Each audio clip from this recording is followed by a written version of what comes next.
In Nyarlathotep, the crawling chaos. I am the last. I will tell the audient void. I do not recall distinctly when it began, but it was months ago. The general tension was horrible. To a season of political and social upheaval was added a strange and brooding apprehension of hideous physical danger. A danger widespread and all-embracing, such as danger as may be imagined only in the most terrible phantasms of the night. I recall that the people went about with pale and worried faces, and whispered warnings and prophecies which no one dared consciously repeat or acknowledge to himself that he had heard. A sense of monstrous guilt was upon the land, and out of the abysses between the stars swept chill currents that made men shiver in dark and lonely places. There was a demoniac alteration in the sequence of the seasons.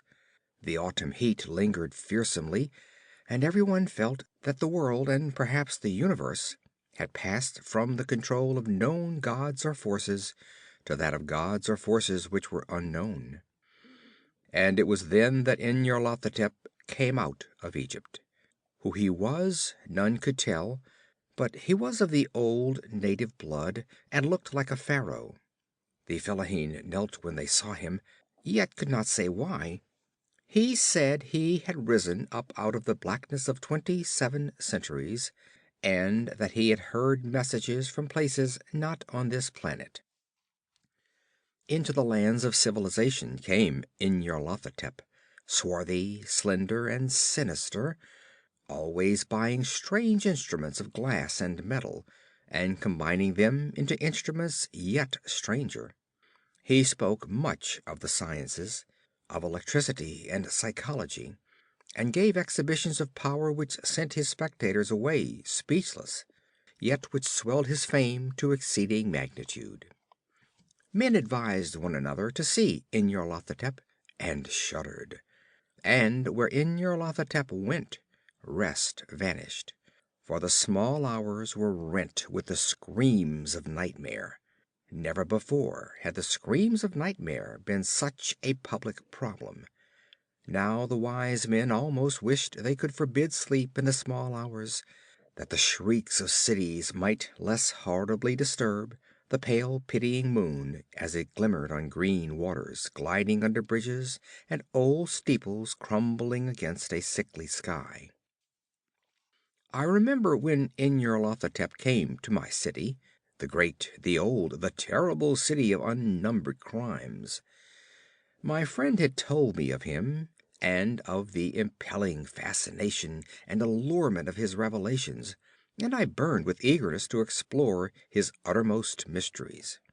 My friend said they were horrible and impressive beyond my most fevered imaginings, that what was thrown on a screen in the darkened room prophesied things none but Nyarlathotep dare prophesy, and that in the sputter of his sparks there was taken from men that which had never been taken before, yet which showed only in the eyes.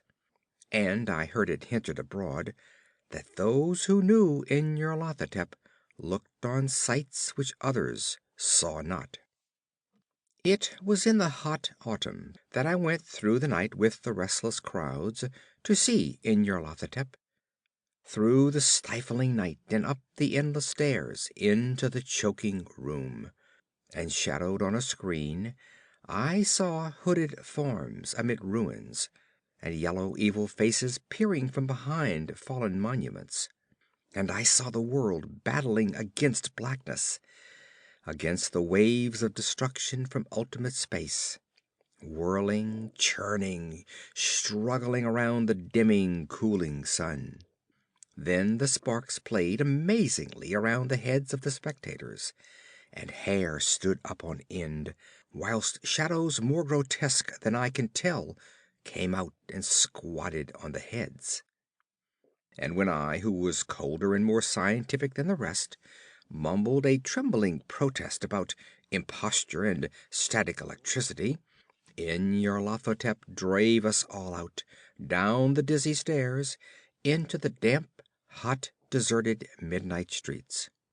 I screamed aloud that I was not afraid, that I never could be afraid, and others screamed with me for solace.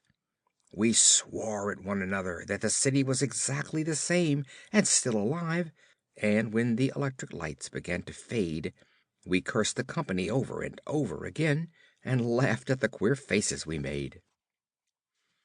I believe we felt something coming down from the greenish moon, for when we began to depend on its light, we drifted into curious involuntary marching formations, and seemed to know our destinations, though we dared not think of them.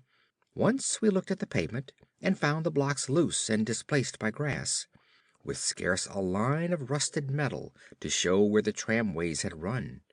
And again we saw a tram car, lone, windowless, dilapidated, and almost on its side. When we gazed around the horizon, we could not find the third tower by the river, and noticed that the silhouette of the second tower was ragged at the top. Then we split up into narrow columns, each of which seemed drawn in a different direction. One disappeared in a narrow alley to the left, leaving only the echo of a shocking moan. Another filed down a weed-choked subway entrance, howling with laughter that was mad. My own column was sucked toward the open country, and presently felt a chill which was not of the hot autumn, for as we stalked out on the dark moor, we beheld around us the hellish moon glitter of evil snows. Trackless, inexplicable snows swept asunder in one direction only, where lay a gulf all the blacker for its glittering walls. The column seemed very thin indeed as it plodded dreamily into the gulf. I lingered behind, for the black rift in the green litten snow was frightful, and I thought I had heard the reverberations of a disquieting wail as my companions vanished. But my power to linger was slight. As if beckoned by those who had gone before, I half floated between the titanic snowdrifts, quivering and afraid, into the sightless vortex of the unimaginable. Screamingly sentient, dumbly delirious, only the gods that were can tell.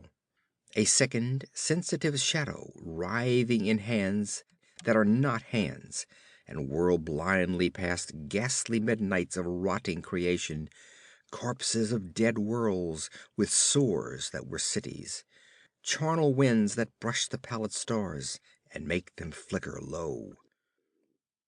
Beyond the worlds, vague ghosts of monstrous things, half-seen columns of unsanctified temples that rest on nameless rocks beneath space and reach up to dizzy vacua above the spheres of light and darkness.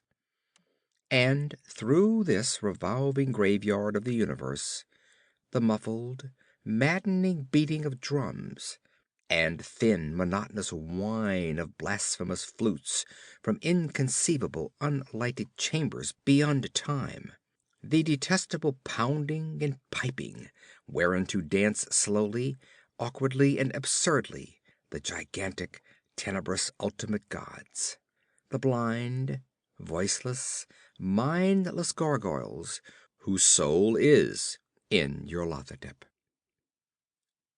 End of Nyarlathotep.